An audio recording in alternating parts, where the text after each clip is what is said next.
বাসা থেকে বাইরে পা দেওয়ার পর থেকে আমি নিজেকে সম্পূর্ণরূপে প্রতিটা মুহূর্তে অনিরাপদ বোধ করছি। স্বরাষ্ট্র উপদেষ্টা উনি হচ্ছে দেশের আইন শৃঙ্খলা যদি একদমই ঠিক করতে না পারে তাহলে দেয়ার আর আদার কেপেবল পারসন। একজন ধর্ষকের এমন শাস্তি হবে যা পুরো বিশ্ব দরবারে দেখিয়ে দিবে যে একজন ধর্ষকের পরিণতি কতটা ভয়ানক হতে পারে। এটা খুবই দুঃখজনক একটা বিষয় যে আমাদের দেশে এভাবে চলন্ত বাসে ধর্ষণ হচ্ছে।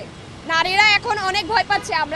আমরা হচ্ছে বাসা থেকে বের হতে, এই যে বাসা পর্যন্ত যে যাওয়ার যে যাত্রা ভার্সিটি থেকে, আমরা এই জিনিসটাতে ভয় পাই। এই ভয়ের জন্য আমরা জুলাইয়ের আন্দোলনে নামি নাই। আমরা সুরক্ষা চাই, আমরা নিরাপত্তা চাই দেশে। আমার সুরক্ষার জন্য আজকে আমি এখানে দাঁড়াচ্ছি, আমি আমার মা বোনদের সুরক্ষার জন্য এখানে দাঁড়াচ্ছি। আর আজকে এই প্রতিবাদ এই সরকারকে আইন শৃঙ্খলার ব্যাপারে কঠিন যাতে হয় ওরা, কারণ কঠিন না হওয়ার কারণে আজকে এই অবস্থা। ধর্ষণ এখন আমাদের 2 দিনে মোট 17টা ধর্ষণ কেস ফাইলড হয়েছে। নন ফাইল তো অনেক কেসেস আছে। এই যে 2 দিনে 17টা ধর্ষণ, এটা একটা দেশের জন্য অনেক দুঃখজনক, অনেক লজ্জাজনক। স্বরাষ্ট্র উপদেষ্টা উনি হচ্ছে দেশের আইন শৃঙ্খলা যদি একদমই ঠিক করতে না পারে তাহলে দেয়ার আর আদার কেপেবল পারসন যারা এই স্বরাষ্ট্র উপদেষ্টা এই দেশকে সামলানোর জন্য কেপেবল। উনি যদি না পারেন, প্লিজ আপনি না পারলে আমাদের দেশকে আরো এরকম 2 দিনে 17টা থেকে 50টা ধর্ষণে নিয়ে যাবেন না। আমরা জুলাইয়ের আন্দোলনে মা বোনরা যাতে স্বাধীনভাবে চলাফেরা, আমরা শুধু বাক স্বাধীনতা চাইনি, আমরা চলার স্বাধীনতা চেয়েছি, আমরা মৌলিক অধিকারের স্বাধীনতা চেয়েছি। মেয়েদের মৌলিক অধিকারের স্বাধীনতা এখন নাই। এখন চারপাশে কোনো মেয়ে কি কোনো পুরুষ মানুষও সুরক্ষিত নাই। পুরুষ মানুষদের উপরে চুরি, ছিনতাই, ডাকাতি, কোপ মেরে চলে যাচ্ছে। কয়দিন আগে উত্তরাতে পরপর 2 দিন চুরি ছিনতাই হয়েছে। আইন প্রশাসন এখন কোথায়? পুলিশ এখন কোথায়? এত ইনঅ্যাক্টিভ কেন? এইভাবে চলবে না। আজকে এই প্রতিবাদ জানাতে আজকে ব্র্যাকের শিক্ষার্থীরা এখানে দাঁড়িয়েছি।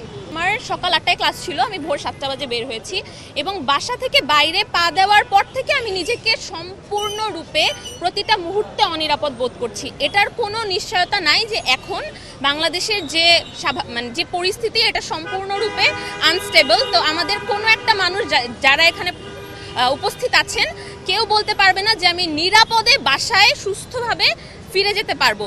তো আমি একটা কথা বলতে চাই যে জুলাইয়ের আন্দোলনে আমি, আমার ভাই বোনেরা সবাই পুলিশের গুলির মুখে সামনে আমাদের জীবন বাজি রেখে দাঁড়িয়ে গিয়েছি কি এই দিনের জন্য?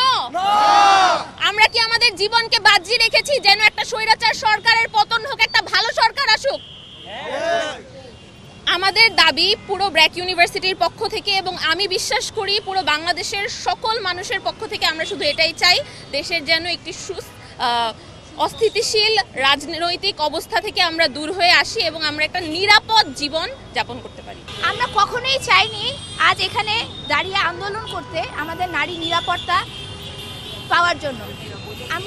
আমরা যেটা চাই, আইন শৃঙ্খলা বাহিনী এবং দেশের সংবিধানের আইনটা এতটাই শক্ত হবে যে একজন ধর্ষকের এমন শাস্তি হবে যা পুরো বিশ্ব দরবারে দেখিয়ে দিবে যে একজন ধর্ষকের পরিণতি কতটা ভয়ানক হতে পারে।